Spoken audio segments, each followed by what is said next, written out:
දැන් මේ මෙනෙහි කිරීමකට මේ මනෙහි කිරීම කියන එක කරන්නේ කුමන ඉන්ද්‍රියෙන්ද කියලායි මේ අහන්නේ. මෙනෙහි කිරීම සහ මතක් කිරීමට දෙකම එකක්ද කියලාත් මේ ප්‍රශ්නයක් තියෙනවා. දැන් මේක දැනගන්න මෙහෙම. චිත්තවල කටයුතු සහ චෛතසිකවල කටයුතු කියන්නේ ක්‍රම දෙකක්. චිත්ත වලින් කරන්නේ දැනීම ඇති කරන ස්වභාවය.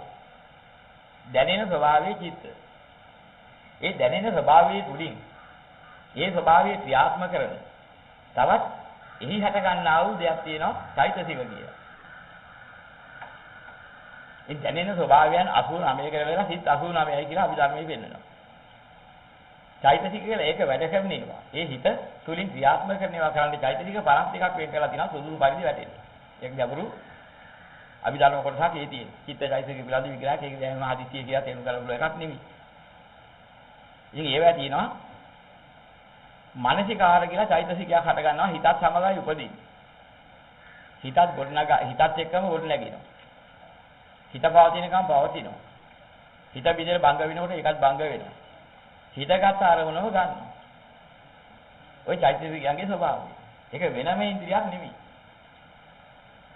එතන ওই විදිහට දකින්න ඕනේ. ඒක මානසික ක්‍රියාකාරීත්වයක් ඇති කරවන්නේ ඒකෙන් තමයි. මානසිකාරය. මානසික ක්‍රියාකාරීත්වයක් ඇති කිරීමට අවශ්‍ය කරන එක කොටසක්. ඒකෙන් තමයි යමක හැටි පෙන්නලා දෙන්නේ. යමක් ගොඩනගලා දෙන්නේ. අතීතයේ තිබුණ දෙයට අනුකූලව ඒවායේ අධ්‍යක්ීම අරගෙන ඒකෙන් මතු කරලා දෙනවා. මානසිකාරය.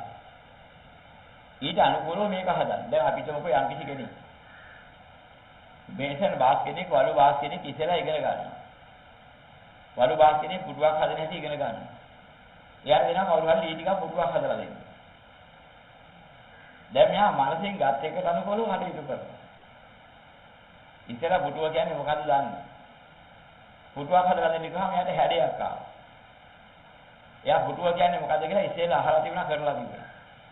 හදන හැටි දැනගෙන තිබුණා. පුළුවන් ද හදන්න. පුළුවන් කිව්වා. එන් කියපු විදිහට ඒ ඡායාව මනසට අතීත මත සටහන මනසෙන් කරන ක්‍රියාකලාපී යොමු කරුවා. මෙන්න මෙහෙමයි එක කරලා තිබුණා. දැන් මේ අලුත් එක කරන්න ඕනේ. ඊයනවයි කියනනම් මේ දැකව මතකයට අනුකූලව හැඩ ගහලා හදනකොට ඒ જાතිය පුටුවක් හම්බ වෙනවා. අන්න මනසෙන් කරපු වැඩි. මනසට අමතක වෙලා තිබුණා ඉතලා පුටුව හදපු හැටි. පුටුව කියන වචනේ. ඒ වාසුන හැර කියන පුටුවක් හදලා දෙවියා. දැන් පුටුව හද කරා.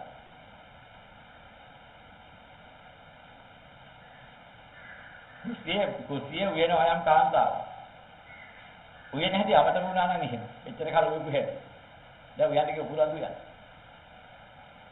මනසෙන් කරන කටයුත්ත අනුකූලව දැන් යමක් කෙරෙනවා. එන කෙරෙන්න ප්‍රධාන වෙන්නේ මොකද්ද? මුලින් ගත්ත මතකයේ තියෙනවා. මේ මතකයට අනුකූලව දැන් හදනකොට දැන් මානසිකාර වෙලා හැදෙනවා. අන මානසිකාරකයේ චෛතසිකයේ ටික ඔය ටිකයි. සිහි කිරීම ඒකේ ලක්ෂණය. ඒ මානසිකාරයේ කියන එක හිතේ හට ගන්නා වූ මානසිකාරකයේ චෛතසිකය ගොඩනැගිලා ඒකෙන් තමයි අතීතයේ කරපු දේට අනුකූලව හිතලා. ඊට අනුකූලව හැඩතලයේ අරගෙන හදපු හැටි කරපු හැටි දැනගෙන ඊට අනුකූලව දැන් ක්‍රියාත්මක කරන හිත මෙහෙයව හදන්න. දැනීම, හැඳිනීම තුලින් මෙහෙයීමේ ක්‍රියාවලිය සිද්ධ කරනවා ඒකේ. ඒකට කියනවා මානසිකාර චෛතසිකයේ ක්‍රියාවලිය කියලා. මේ මානසිකාර කරනකන් දැනගන්න බෑ. මානසිකාරයෙන් කරන්නේ යමක ස්වභාවය දැනගෙන. එසේ හැදීමට අවශ්‍ය කරන්නා වූ පසුතලය හදලා දෙන එක. ඊයනෝ ඒ ටික සිද්ධ කරනවා.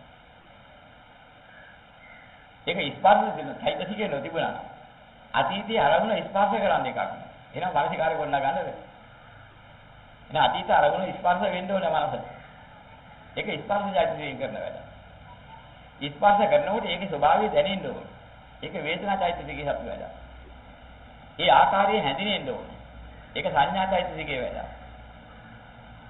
ඊට පස්සේ සංඛාරය කරන්න පුළුවන් අනිත් ක්‍රියාත්මක කෙනෙක් කාටද ඒකට ඕනේ. කාය විඤ්ඤාප්තිය ඕනේ කාය සංකාර හදන්න. වචී විඤ්ඤාප්ති ක්‍රියාත්මක කරන වචී සංකාර හදන්න. ඒවා තව තවත් මේක ඇති විදිහ සම්බන්ධතාවය. ඉතින් ඒවා සම්බන්ධ කරලා අරගත්තා තමයි චිත්ත චෛතසික එකතු කරලා තම තමන්ට ඇති වැඩ කොටස කරපුවා තමයි සත්‍යයේ ක්‍රියාකාරීත්වයක් නිර්මාණය දකින්න හම්බ වෙන්නේ. දැනීමක් හැඳිනීමක් ඇති බව වැටහෙන්නේ. ඉතින් ඒවා චෛතසික කියන්නේ හිතත් සමග එක තියෙන තවත් චෛතසික කියන ධර්මතාවය. වෙනම ඉන්ද්‍රියක් නෙමෙයි.